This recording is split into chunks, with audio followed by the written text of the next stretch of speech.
En el capítulo anterior vimos cómo el Cordero de Dios abre uno a uno los sellos del rollo. Detrás de cada sello se desatan sucesos en la tierra como guerras, pestes, crisis económica o terremotos. El versículo o el pasaje resalta la reacción de dos grupos de personas que claman por distintas causas. Por una parte tenemos los mártires que claman por justicia y venganza divina, ya que ellos han sido ejecutados injustamente. Lo puedes leer, Apocalipsis capítulo 6, verso 9 y 10. Y luego tenemos el grupo de los impíos que claman por protección, ya que no quieren caer en manos del Dios vivo y su justicia divina. Lo puedes leer, Apocalipsis capítulo 6, versículo 16 y 17. El capítulo 7 es un tipo de paréntesis en el libro del Apocalipsis. Aquí se responde a la pregunta del último versículo del capítulo anterior, Apocalipsis capítulo 6, verso 17. ¿Quién podrá sostenerse en el día de la ira de Dios? Esta es la misma pregunta que encontramos en Malaquías cuando profetizó sobre la venida del Señor y del mensajero que lo iba a preceder. Malaquías capítulo 3, versículo 1 y 2. He aquí yo envío mi mensajero, el cual preparará el camino delante de mí, y vendrá súbitamente a su templo el Señor a quien vosotros buscáis, y el ángel del pacto a quien deseáis vosotros. He aquí viene, ha dicho Jehová de los ejércitos. ¿Y quién podrá soportar el tiempo de su venida? ¿O quién podrá estar en pie cuando Él se manifieste? Porque Él es como fuego purificador y como jabón de lavadores. Sabemos que el jabón es para lavar y también sabemos que el fuego limpia los metales cuando el orfebre somete el oro y la plata al fuego. Esto lo hace para purificarlos. Cuando los metales se derriten a altas temperaturas, la escoria sale a la superficie y así se puede sacar fácilmente. Esto es lo que el Señor hará en los últimos tiempos. Nos va a someter a pruebas de fuego divino para limpiarnos y para prepararnos para su venida. La pregunta es, ¿hay alguien que sea perfectamente justo que pueda sostenerse ante el juicio de Dios? La Biblia dice que no hay justo ni aun uno. Romanos capítulo 3, verso 10. Nadie está preparado para estar delante de la presencia de Dios. Solo Jesús. Por eso el mundo necesita una limpieza, y esta no es para destrucción, sino para purificación. La respuesta del hombre a este proceso debe ser arrepentimiento y humildad delante de Dios. Los últimos tiempos no se tratan del fin del mundo, sino de la preparación para la unión del cielo y la tierra, que es el desenlace final del Apocalipsis. Esto ya lo podrás leer próximamente, capítulo 21 y 22, libro de Apocalipsis. En el capítulo 6 leímos sobre lo que pasó cuando fueron abiertos 6 sellos, pero quedó uno pendiente, el séptimo sello, cuyo testigo es Dios Padre. Cuando se abra el séptimo sello, comenzarán a ejecutarse las plagas de los últimos tiempos, que son similares a las de Egipto antes de la redención de Israel, que llevarán a la redención final de toda la tierra. Pero antes que esto suceda, Dios da unas instrucciones a los ángeles. Apocalipsis capítulo 7, versículo del 1 al 3. Después de esto vi a 4 ángeles en pie sobre los 4 ángulos de la tierra que detenían los 4 vientos de la tierra para que no soplase viento alguno sobre la tierra ni sobre el mar ni sobre ningún árbol. Vi también a otro ángel que subía de donde sale el sol y tenía el sello del Dios vivo, y clamó a gran voz a los 4 ángeles a quienes se les había dado el poder de hacer daño a la tierra y al mar, diciendo: no hagáis daño a la tierra ni al mar ni a los árboles hasta que hayamos sellado en sus frentes a los siervos de nuestro Dios. El título que recibe el capítulo 7 de Apocalipsis es Los 144.000 sellados. Antes de abrir el último sello deben ser marcados los siervos de Dios para que las plagas no les afecten. Más adelante vamos a leer sobre la identidad de estos siervos escogidos, pero primero comentaremos sobre los 4 ángeles mencionados. 4 ángeles, 4 vientos. A lo largo de la Biblia leemos sobre la aparición de ángeles. Los querubines que guardaban, por ejemplo, el árbol de la vida. Los ángeles que anunciaron el nacimiento de Sansón. También el de Samuel, Jesús, Juan el Bautista. Los ángeles enviados a destruir Sodoma y Gomorra, por poner un ejemplo. Los ángeles son mensajeros de Dios. En el cielo hay ejércitos de ellos al servicio de Dios para actuar tanto en la tierra como en los cielos. En Apocalipsis, la actividad angelical se hace más evidente y se incrementa. De principio a fin del libro vemos a ángeles sirviendo a Dios para ejecutar su plan divino. En el capítulo 7 se mencionan 4 ángeles especiales. Están asignados a los puntos cardinales de la tierra. Esos son los 4 ángulos de la tierra: norte, sur, este, oeste. Y aquí vemos que estos estaban deteniendo los 4 vientos, pero pronto serán liberados para accionar. Un salmo habla de los vientos como mensajeros, literalmente en hebreo, ángeles. Salmo 104, verso 4, el que hace a los vientos sus mensajeros y a las flamas de fuego sus ministros. En hebreo significa malachim. En hebreo la palabra para viento es ruaj, que también se puede traducir como espíritu, soplo o aliento. También significa ira. En ese sentido, el viento puede ser un símbolo del juicio de Dios. Salmo 11, verso 4. Jehová está en su santo templo. Jehová tiene en el cielo su trono. Sus ojos ven. Sus párpados examinan a los hijos de los hombres. Jehová prueba al justo, pero al malo y al que ama la violencia, su alma los aborrece. Sobre los malos hará llover calamidades. Fuego, azufre y viento abrasador será la porción del cáliz de ellos. Porque Jehová es justo y ama la justicia, el hombre recto mirará su rostro.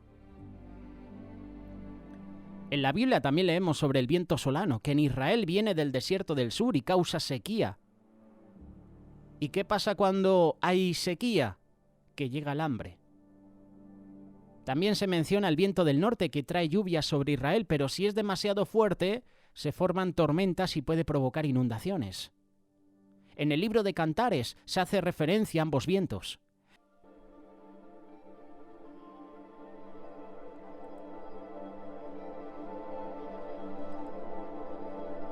La novia de Cantares no teme los vientos, sino los llama, porque sabe que las pruebas sacarán lo mejor de ella. La misma actitud debería tener el pueblo de Dios ante los eventos de los últimos tiempos, sabiendo que todo será para bien para los que aman a Dios. En las plagas de Egipto vemos un ejemplo del viento de Oriente. Llevó las langostas sobre Egipto. Éxodo capítulo 10, verso 12 y 13. Pero el viento no solo sopla en contra, sino también puede ser favorable, como el que se llevó a las langostas al final de la plaga. Éxodo capítulo 10, verso 16 en adelante. También vemos el viento a favor en la historia de Noé, que ayudó a secar las aguas del fuego del diluvio. Génesis capítulo 8, versículos del 1 al 2.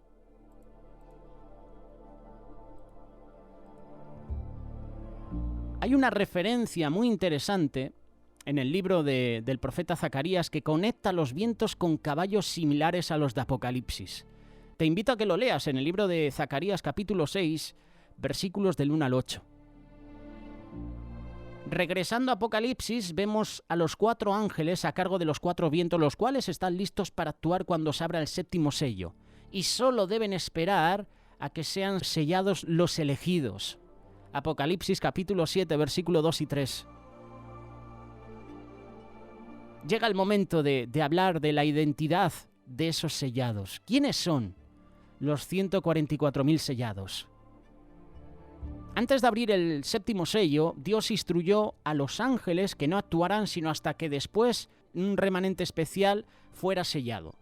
Apocalipsis capítulo 7, verso 4. Y oí el número de los sellados, 144.000 sellados de todas las tribus de los hijos de Israel. El número de 144.000 personas es relativamente grande, pero en comparación al número de creyentes en todo el mundo, definitivamente es bajísimo. ¿Quiénes son estos que serán sellados? El texto los identifica como parte de las tribus de los hijos de Israel. Algunos han interpretado que esto se refiere a los judíos, pero el problema con esa interpretación es que no se toma en cuenta a las otras tribus que también se mencionan. Tal vez para nosotros están perdidas, pero para el Señor nadie de su pueblo se ha perdido, y en múltiples profecías se habla de la restauración de las tribus perdidas. En Apocalipsis queda claro que los sellados no solo serán de la casa de Judá, sino también de las tribus perdidas, aunque no se menciona una, la tribu de Dan. El texto señala que 12.000 de cada tribu serán sellados. Vamos a leerlo, Apocalipsis capítulo 7, versículo 5. De la tribu de Judá, 12.000 sellados. De la tribu de Rubén, 12.000 sellados. De la tribu de Gad, 12.000 sellados. De la tribu de Aser, 12.000 sellados. De la tribu de Neftalí, 12.000 sellados. De la tribu de Manasés, 12.000 sellados. De la tribu de Simeón, 12.000 sellados. De la tribu de Leví, 12.000 sellados. De la tribu de Isaacar, 12.000 sellados. De la tribu de Zabulón, 12.000 sellados. De la tribu de José, 12.000 sellados. Y de la tribu de Benjamín, 12.000 sellados. ¿Te has dado cuenta que no está la tribu de Dan? Ahora vamos a comparar las tribus selladas de Apocalipsis capítulo 7 con los nombres de las tribus de Israel. Tribus de Israel, por ejemplo. Rubén. Tribus en Apocalipsis capítulo 7, versículo 5. Tribu de Simeón, versículo 7. Tribu de Judá, versículo 5. Tribu de Isaacar, versículo 7. Tribu de Zabulón, versículo 8. Tribu de Efraín, hijo de José, versículo 8. Manasés, hijo de José, versículo 6. Benjamín, versículo 8. Curiosamente, la tribu de Dan no aparece. Tribu de Aser, versículo 6. Tribu de Gad, versículo 5. Tribu de Neftalí, versículo 6. Y tribu de Leví, versículo 7. ¿Dónde está la tribu de Dan? ¿Por qué no aparece? ¿Por qué no hay mención? En total, 144.000 personas serán selladas, 12.000 de cada tribu de Israel. Y estos serán librados de las plagas que vendrán después del séptimo sello. Más adelante se nos revela que el sello que reciben es el nombre del Cordero. Es el nombre de Dios, escrito sobre sus frentes. Esto lo puedes leer en Apocalipsis capítulo 14, verso 1. Miré y he aquí que el Cordero estaba de pie sobre el monte Sión, y con él 144.000 que tenían el nombre de él y el nombre de su Padre escrito en la frente. Allí también se describe qué clase de personas eran ese remanente escogido. Versículo 4 y 5, Apocalipsis capítulo 14. Estos son los que no se han contaminado con mujeres, pues son castos. Estos son los que siguen al Cordero a donde quiera que va. Estos han sido rescatados de entre los hombres como primicias para Dios y para el Cordero. En su boca no fue hallado engaño. Están sin mancha. Como seres humanos no pueden ser perfectos porque no hay justo. Romanos capítulo 3, verso 10, así lo dice la palabra. Sin embargo, es evidente que ellos se sometieron a una disciplina espiritual. Ellos ya no necesitan pasar por el fuego purificador porque se sometieron voluntariamente a un proceso de arrepentimiento previo a ese momento. El número de los sellados es muy bajo y tal vez no debería sorprendernos porque Jesús lo advirtió. Mateo capítulo 22, verso 14, porque muchos son llamados, pocos escogidos. La elección no es por suerte ni por lotería, sino por decisión. El Señor llama a muchos, pero pocos son los que responden. Él escoge a quienes haya escogido seguirlo a Él con todo su ser. ¿Y qué pasará con el resto del pueblo de Dios? La palabra responde a esta pregunta en los siguientes versículos. Apocalipsis capítulo 7, verso 9 en adelante. Después de esto miré y aquí una gran multitud, la cual nadie podía contar, de todas las naciones y tribus y pueblos y lenguas que estaban delante del trono y en la presencia del Cordero, vestidos de ropas blancas y con palmas en las manos, y clamaban a gran voz diciendo: la salvación pertenece a nuestro Dios que está sentado en el trono y al Cordero. Y todos los ángeles estaban en pie alrededor del trono y de los ancianos y de los 4 seres vivientes, y se postraron sobre sus rostros delante del trono y adoraron a Dios diciendo: amén. La bendición y la gloria y la sabiduría y la acción de gracias y la honra y el poder y la fortaleza sean a nuestro Dios por los siglos de los siglos. Amén. Esta gran multitud son personas que serán salvas porque creyeron en el Cordero de Dios. Dice la palabra que Juan los vio adorando al Señor junto con el ejército del cielo. Pero antes de que esto suceda deben pasar por un proceso de purificación, tal como lo explica uno de los ancianos. Versículo 13 y 14, Apocalipsis capítulo 7. Entonces uno de los ancianos habló diciendo: ¿estos que están vestidos de ropas blancas, quiénes son y de dónde han venido? Yo le dije: Señor, tú lo sabes. Y él me dijo: estos son los que han salido de la gran tribulación y han lavado sus ropas y las han emblanquecido en la sangre del Cordero. La salvación es por fe, al creer en el Cordero de Dios que quita el pecado del mundo. Pero luego de creer, el Señor espera que vayamos transformando nuestras vidas para vivir como Él manda. Recordemos que el propósito de todo esto es prepararnos para la unción, o mejor dicho, la unión del cielo y la tierra. Los últimos versículos de este capítulo son un eco de lo que se describe en el capítulo 21, donde se describe el descenso de la Nueva Jerusalén cuando el cielo y la tierra se unen. El resultado será glorioso, pero el proceso de limpieza, hermano y hermana que estás escuchando esta reflexión, va a ser duro, va a ser intenso. Ahora ya sabemos quién podrá soportar el fuego purificador de Dios. Y la próxima semana vamos a ver lo que sucede cuando se abra el séptimo sello. Pues este capítulo solo fue un paréntesis explicado. Si quieres dejarnos algún mensaje, si quieres dejarnos alguna reflexión, si en algo no he sabido expresarme bien, si tú tienes otro punto de vista diferente y lo quieres aportar al programa, te invito a que lo hagas. Síguenos en redes sociales, síguenos en Instagram, en Facebook, únete a nuestro grupo de amigos en Telegram, ahí compartimos estos estudios, sé parte de la familia y disfruta de estos mensajes, porque estos mensajes enriquecen, estos mensajes bendicen, estos mensajes nos exhortan a buscar más de Dios, nos exhortan cada día a que dependamos de Dios en todo.